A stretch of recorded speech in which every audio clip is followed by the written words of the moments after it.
Kwa kijana mwenye umri wa miaka 18 mpaka 24, my dear, jisogea hapa nikwambie kitu. Katika huu umri ni umri ambao usipokuwa makini itakula kwako. Kwa nini? Kwa sababu ni umri ambao tunasema ni confusion age, ni umri ambao unachanganya. Ni umri ambao wewe binafsi haujui kama umekuwa au ni mdogo. Haujui kama unatakiwa kufanya maamuzi au hutakiwi kufanya maamuzi. Ni umri ambao yani upo tu, usipokuwa makini utakuja kujutia mbeleni huko.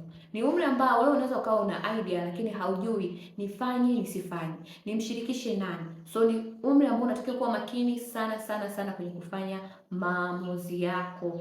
So in order uweze kujua kwamba hichi kitu unachokifanya kiko sahihi au maamuzi yangu au mawazo yangu yako sahihi, jitahidi sana ufikie wataalamu wa mambo ya saikolojia ambao wanaweza kukushauri zaidi ni nini ufanye kulingana na umri wako. Vile vile ni umri ambao usipokuwa makini unaweza ukazongwa na marafiki na ukafuata idea za marafiki. Kwa mwisho wa siku umri utakapokuja kusogea mbele ndio utakuja kupitia majuto. So kabla hujapoteza muda wako my dear kwenye hii confusion age yako, jitahidi sana ufikie wataalamu wa mambo ya kisaikolojia kulingana na shida yako, watakudirect ni nini ufanye, ni nani umfikie. So that is it about today guys.